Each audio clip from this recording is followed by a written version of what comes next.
Orang seperti kamu seharusnya tahu batas. Tidak semua pintu cocok untuk kamu ketuk. Santri miskin ini datang ke rumah seorang janda cantik hanya untuk melamar pekerjaan sebagai guru ngaji. Tapi beberapa bulan kemudian, ia justru keluar dari rumah itu sebagai suami dari wanita tersebut. Banyak orang mengira itu hanya keberuntungan, sampai sebuah rahasia lama akhirnya terbongkar. Dan percayalah, apa yang terjadi setelah mereka menikah benar-benar tidak disangka. Assalamualaikum warahmatullahi wabarakatuh. Selamat datang di Santri Story, channel yang menghadirkan kisah-kisah inspiratif, menyentuh hati, dan penuh hikmah tentang kehidupan, perjuangan, serta takdir yang sering datang dengan cara yang tak terduga. Di sini, kita akan mendengarkan cerita yang bukan hanya menghibur, tetapi juga memberikan pelajaran berharga bagi kita semua. Sebelum kita melanjutkan ceritanya, jangan lupa untuk dukung channel Santri Story dengan menekan tombol subscribe, like, dan share, agar channel ini bisa terus berkembang dan menghadirkan lebih banyak kisah menarik lainnya untuk kalian semua. Sekarang, mari kita mulai ceritanya. Di sebuah desa kecil yang tenang, jauh dari hiruk-pikuk kota, hiduplah seorang pemuda bernama Fahri. Rumahnya sangat sederhana, berdinding papan dan beratap seng yang sudah mulai berkarat dimakan usia. Ketika hujan turun deras, suara tetesan air sering terdengar dari beberapa sudut rumah yang bocor. Namun bagi Fahri dan ibunya, rumah kecil itu tetap menjadi tempat paling nyaman untuk pulang. Sejak kecil, Fahri sudah terbiasa hidup dalam keterbatasan. Ayahnya meninggal dunia ketika ia masih duduk di bangku sekolah dasar. Sejak saat itu, ibunya harus bekerja keras sendirian demi menghidupi mereka berdua. Setiap pagi, sebelum matahari terbit, ibunya sudah bangun untuk menyiapkan dagangan gorengan yang akan dijual di pasar desa. Melihat perjuangan ibunya, Fahri selalu merasa ingin membalas semua pengorbanan itu. Ia pun memilih untuk menuntut ilmu di sebuah pesantren sederhana yang tidak terlalu jauh dari kampungnya. Di sana, Fahri dikenal sebagai santri yang rajin, pendiam, dan sangat menghormati para guru. Hari-harinya di pesantren diisi dengan belajar mengaji, menghafal ayat-ayat Al-Quran, serta membantu berbagai pekerjaan pesantren. Meski hidupnya tidak pernah mewah, Fahri merasa bahagia karena bisa memperdalam ilmu agama. Bertahun-tahun berlalu, hingga akhirnya Fahri menyelesaikan pendidikannya di pesantren. Ia pulang ke rumah dengan satu harapan besar di dalam hatinya, mencari pekerjaan agar bisa membantu ibunya dan memperbaiki kehidupan mereka. Namun kenyataan tidak selalu berjalan mudah. Di desa kecil itu, lapangan pekerjaan sangat terbatas. Fahri sudah mencoba melamar ke beberapa tempat, namun selalu saja ada alasan yang membuatnya ditolak. Ada yang mengatakan ia kurang pengalaman. Ada juga yang membutuhkan ijazah pendidikan formal yang lebih tinggi. Meski begitu, Fahri tidak pernah menyerah. Ia percaya bahwa setiap usaha pasti akan menemukan jalannya sendiri. Suatu sore ketika Fahri sedang membantu ibunya membereskan dagangan di rumah, seorang tetangga datang membawa kabar. Katanya di kota sebelah ada sebuah keluarga yang sedang mencari guru ngaji untuk anak mereka. Keluarga itu dikenal sangat berada, bahkan memiliki rumah besar dan usaha yang cukup sukses. Mendengar kabar itu, hati Fahri langsung berdebar. Mungkin inilah kesempatan yang selama ini ia tunggu. Malam itu, Fahri berbicara dengan ibunya. Meski perjalanan ke kota tidak dekat dan ia harus pergi sendiri, ibunya tetap memberikan dukungan penuh. Keesokan paginya, dengan mengenakan pakaian terbaik yang ia miliki dan membawa sedikit bekal dari ibunya, Fahri berangkat menuju kota. Ia tidak tahu apa yang akan terjadi di sana. Ia hanya berharap satu hal, semoga Allah membuka jalan rezeki untuknya. Namun Fahri sama sekali tidak menyangka bahwa langkah kecil yang ia ambil hari itu justru akan membawa dirinya menuju takdir yang tidak pernah ia bayangkan sebelumnya. Perjalanan menuju kota memakan waktu hampir 2 jam. Fahri menempuhnya dengan menaiki angkutan desa yang sudah tua, lalu melanjutkan dengan berjalan kaki beberapa ratus meter mengikuti alamat yang diberikan oleh tetangganya. Ketika akhirnya sampai di depan rumah yang dimaksud, langkah Fahri tiba-tiba terhenti. Di hadapannya berdiri sebuah rumah besar dengan pagar tinggi dan halaman yang sangat luas. Rumah itu tampak begitu megah, jauh berbeda dengan rumah sederhana yang selama ini ia tempati di desa. Fahri menelan ludah. Untuk sesaat, ia merasa ragu. Dengan pakaian sederhana yang ia kenakan, Fahri merasa dirinya sangat kecil di tempat itu. Namun ia segera menguatkan hatinya. Ia datang bukan untuk meminta belas kasihan, melainkan untuk melamar pekerjaan yang halal. Dengan langkah perlahan, Fahri menekan bel di pagar rumah tersebut. Tak lama kemudian, seorang asisten rumah tangga keluar dan menanyakan keperluannya. Fahri menjelaskan dengan sopan bahwa ia datang untuk melamar sebagai guru ngaji. Wanita itu kemudian mempersilahkannya masuk dan duduk di ruang tamu. Ruang tamu rumah itu sangat luas dan tertata rapi. Ada sofa empuk, lukisan besar di dinding serta lampu gantung yang indah di langit-langit ruangan. Fahri duduk dengan canggung. Tangannya saling menggenggam, mencoba menenangkan diri. Beberapa menit kemudian, langkah kaki seseorang terdengar mendekat. Ketika Fahri mengangkat kepalanya, ia langsung terdiam. Di hadapannya berdiri seorang wanita yang sangat anggun. Wajahnya cantik dengan sorot mata yang lembut, namun juga memancarkan wibawa. Ia mengenakan pakaian sederhana tetapi terlihat sangat elegan. Wanita itu adalah Aisyah, pemilik rumah tersebut. Aisyah dikenal sebagai seorang janda muda yang sukses menjalankan usaha peninggalan almarhum suaminya. Meski usianya masih relatif muda, ia sudah memikul tanggung jawab besar untuk mengurus rumah, usaha, dan seorang anak kecil yang masih membutuhkan perhatian. Aisyah memandang Fahri dengan penuh perhatian. "Jadi, kamu yang datang untuk melamar menjadi guru ngaji?" Tanyanya dengan suara lembut. Fahri segera berdiri dan menjawab dengan sopan. "Iya, Bu. Nama saya Fahri. Saya lulusan pesantren dan ingin mencoba mengajar mengaji jika diberi kesempatan." Aisyah mengangguk pelan. Ia kemudian meminta Fahri untuk memperdengarkan bacaan Al-Quran. Fahri menarik napas dalam-dalam sebelum mulai membaca. Suaranya terdengar tenang dan merdu. Setiap ayat ia lantunkan dengan tajwid yang jelas dan penuh penghayatan. Ruangan itu seketika menjadi hening. Aisyah yang sejak tadi mendengarkan tampak terdiam cukup lama. Ada sesuatu dalam bacaan Fahri yang terasa sangat menyentuh hati. Bukan hanya indah, tetapi juga terasa tulus. Ketika Fahri selesai membaca, Aisyah tersenyum kecil. "Masya Allah, bacaanmu sangat baik," katanya. Fahri hanya menunduk dengan rendah hati. Setelah berbincang beberapa saat, Aisyah akhirnya mengambil keputusan. Ia menerima Fahri sebagai guru ngaji untuk anaknya yang masih berusia 7 tahun. Mendengar keputusan itu, hati Fahri dipenuhi rasa syukur yang luar biasa. Ia hampir tidak percaya bahwa usahanya hari itu benar-benar membuahkan hasil. Namun Fahri belum menyadari satu hal penting. Pertemuan sederhana di ruang tamu itu ternyata baru awal dari kisah tak terduga yang akan mengubah hidup mereka berdua selamanya. Sejak hari itu, Fahri mulai menjalani rutinitas barunya sebagai guru ngaji di rumah Aisyah. Setiap sore, ia datang tepat waktu untuk mengajarkan Al-Quran kepada anak Aisyah yang bernama Rafa. Anak kecil itu sebenarnya cukup aktif dan kadang sulit fokus, tetapi Fahri selalu mengajarinya dengan sabar.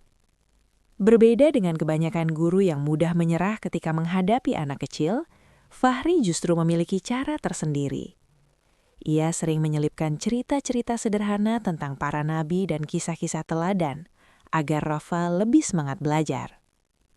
Perlahan-lahan, Rafa mulai menyukai waktu mengajinya. Ia bahkan sering menunggu Fahri datang di teras rumah sambil membawa mushaf kecil miliknya. Melihat perubahan pada anaknya, Aisyah merasa sangat bersyukur. Selama ini ia sering khawatir karena Rafa kurang tertarik belajar mengaji. Namun sejak Fahri datang, anaknya justru semakin rajin.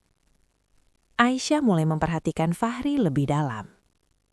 Bukan hanya karena kemampuannya mengajar, tetapi juga karena sikapnya yang sangat sederhana. Fahri tidak pernah datang terlambat.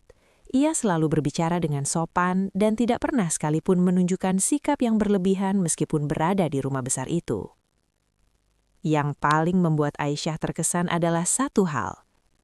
Fahri sama sekali tidak pernah terlihat tertarik pada kemewahan yang ada di sekitarnya. Padahal tidak sedikit orang yang datang ke rumah Aisyah dengan harapan mendapatkan sesuatu dari kekayaannya.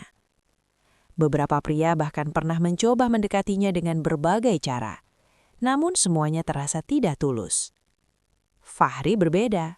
Ia datang, mengajar dengan sungguh-sungguh, lalu pulang tanpa banyak bicara.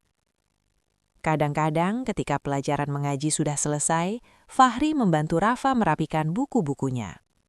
Sesekali ia juga membantu pekerja rumah tangga mengangkat galon air atau memperbaiki hal-hal kecil di rumah yang rusak. Semua itu ia lakukan tanpa diminta. Tanpa disadari, sikap Fahri mulai menyentuh hati Aisyah. Suatu sore, Aisyah memperhatikan dari kejauhan ketika Fahri sedang mengajari Rafa membaca surat pendek. Wajah Fahri terlihat begitu sabar saat membimbing setiap huruf yang dibaca anak kecil itu. Entah mengapa, pemandangan sederhana itu membuat hati Aisyah terasa hangat.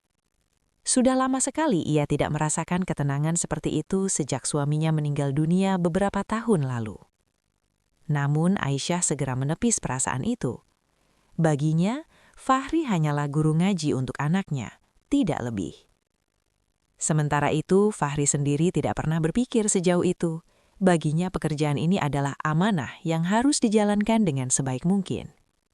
Ia hanya ingin bekerja dengan jujur agar bisa membantu ibunya di desa. Hari-hari terus berjalan. Namun tanpa disadari oleh keduanya, kebersamaan sederhana yang terus terjadi setiap hari perlahan mulai menumbuhkan perasaan yang sama sekali tidak mereka rencanakan. Perasaan yang suatu saat nanti akan membawa mereka pada sebuah keputusan besar yang mengejutkan banyak orang. Waktu terus berjalan. Tanpa terasa, sudah hampir 6 bulan Fahri mengajar mengaji di rumah Aisyah. Selama itu pula, kehadirannya menjadi bagian kehidupan kecil di rumah besar tersebut. Rafa kini semakin lancar membaca Al-Quran. Bahkan beberapa surat pendek sudah mulai ia hafal dengan baik. Setiap kali berhasil menghafal satu surat, Rafa selalu berlari menemui ibunya dengan wajah penuh kebanggaan. Aisyah tentu merasa sangat bahagia melihat perubahan itu.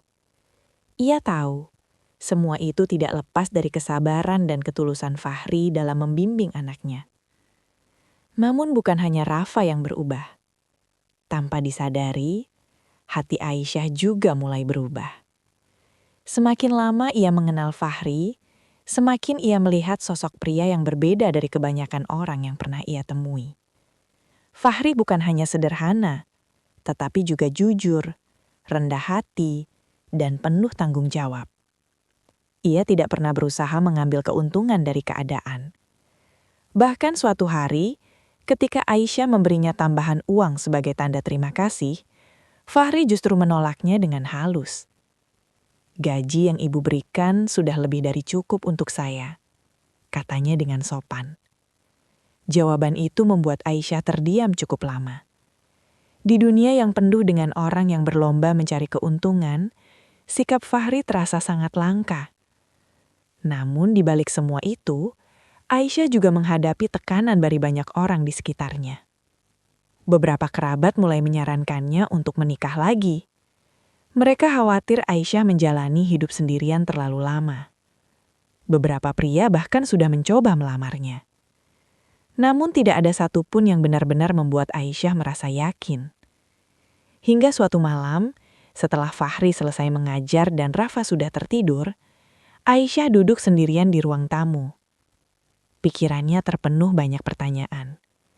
Ia memikirkan tentang masa depannya, tentang Rafa, dan tentang seseorang yang belakangan ini sering hadir di pikirannya. Nama itu adalah Fahri. Beberapa hari kemudian, Aisyah akhirnya mengambil keputusan besar. Sore itu, Setelah pelajaran mengaji selesai, Aisyah meminta Fahri untuk tidak langsung pulang.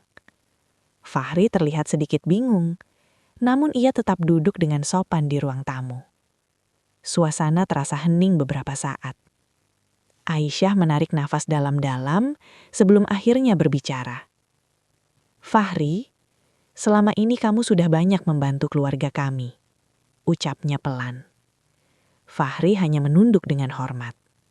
Namun kalimat berikutnya benar-benar membuat Fahri terkejut. "Aku ingin bertanya sesuatu, dan aku berharap kamu menjawabnya dengan jujur."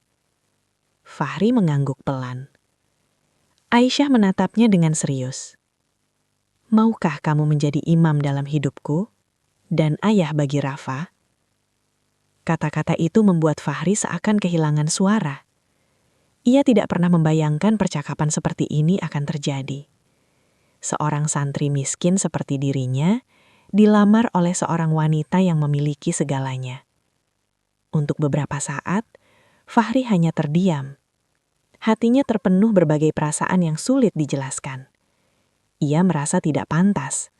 Namun di saat yang sama, ia juga melihat ketulusan Aisyah di matanya.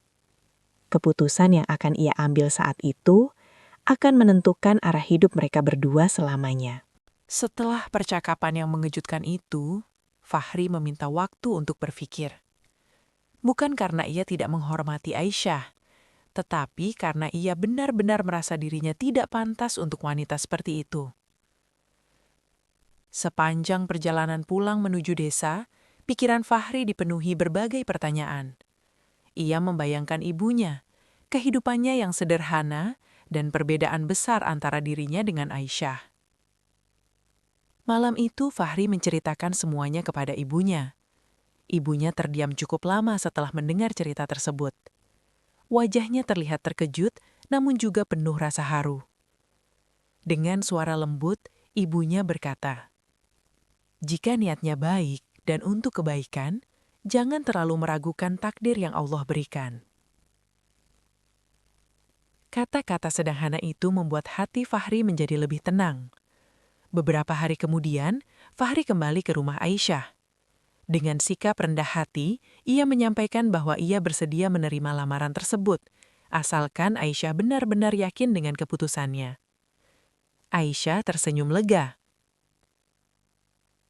Keputusan itu akhirnya membawa mereka pada sebuah pernikahan sederhana, namun penuh kebahagiaan. Tidak ada pesta besar, hanya keluarga dekat dan beberapa orang yang menyaksikan momen sakral itu. Banyak orang yang terkejut mendengar kabar tersebut. Sebagian tidak percaya bagaimana seorang santri miskin bisa menikahi seorang wanita kaya seperti Aisyah. Namun bagi Fahri dan Aisyah, pernikahan itu bukan tentang harta atau status, melainkan tentang ketulusan dan kepercayaan. Setelah menikah, kehidupan mereka berjalan dengan damai. Fahri tetap menjadi pribadi yang sama seperti sebelumnya, sederhana, jujur, dan penuh tanggung jawab. Ia tidak pernah memanfaatkan kekayaan Aisyah untuk kepentingan pribadi. Sebaliknya, ia justru membantu mengelola usaha yang dimiliki Aisyah dengan penuh amanah. Perlahan usaha itu semakin berkembang. Namun suatu hari, sebuah cerita lama akhirnya terungkap. Ketika Fahri dan ibunya berkunjung ke rumah Aisyah, ibunya tiba-tiba mengenali sebuah foto lama yang terpajang di ruang tamu. Foto itu memperlihatkan almarhum suami Aisyah bersama beberapa orang lainnya. Ibunya langsung terdiam. Dengan suara pelan, ia berkata bahwa bertahun-tahun yang lalu, ayah Fahri pernah membantu seorang pria yang hampir kehilangan usahanya karena masalah keuangan. Bantuan itu diberikan tanpa meminta imbalan apapun. Dan pria yang pernah ditolong itu ternyata adalah suami Aisyah. Aisyah terkejut mendengar cerita tersebut. Ia baru menyadari bahwa keluarganya pernah memiliki hubungan kebaikan dengan keluarga Fahri jauh sebelum mereka bertemu. Saat itu semua orang terdiam sejenak. Seolah-olah potongan-potongan cerita masa lalu akhirnya menyatu menjadi satu kisah yang utuh. Fahri sendiri bahkan tidak pernah mengetahui hal itu sebelumnya. Kini mereka semua memahami satu hal. Pertemuan Fahri dan Aisyah bukanlah kebetulan. Mungkin sejak lama, Allah sudah menuliskan jalan hidup mereka untuk saling bertemu dan saling melengkapi dalam sebuah takdir yang indah. Dari kisah Fahri dan Aisyah, kita belajar bahwa hidup seringkali berjalan dengan cara yang tidak pernah kita duga. Terkadang seseorang berangkat dengan niat yang sangat sederhana, hanya ingin mencari pekerjaan, membantu keluarga, atau memperbaiki kehidupan. Namun, ketika niat itu dijalani dengan kejujuran, kesabaran, dan hati yang tulus, Allah bisa saja membuka jalan yang jauh lebih besar dari apa yang kita bayangkan. Fahri tidak datang dengan membawa harta, kedudukan, atau janji-janji besar. Ia hanya membawa akhlak yang baik, ilmu yang bermanfaat, dan niat yang ikhlas. Justru dari situlah keberkahan datang perlahan-lahan menghampiri hidupnya. Kisah ini juga mengingatkan kita bahwa kebaikan tidak pernah benar-benar hilang. Sekecil apapun bantuan yang kita berikan kepada orang lain, suatu saat bisa kembali kepada kita dengan cara yang tidak terduga. Semoga kisah ini bisa menjadi pelajaran bahwa keikhlasan, kesabaran, dan kebaikan hati adalah jalan menuju takdir terbaik yang telah Allah siapkan. Terima kasih sudah menonton dan mendengarkan cerita dari Santri Story. Jangan lupa untuk like, subscribe, dan share agar channel ini terus berkembang dan bisa menghadirkan lebih banyak kisah inspiratif lainnya. Sampai jumpa di cerita menarik berikutnya di Santri Story.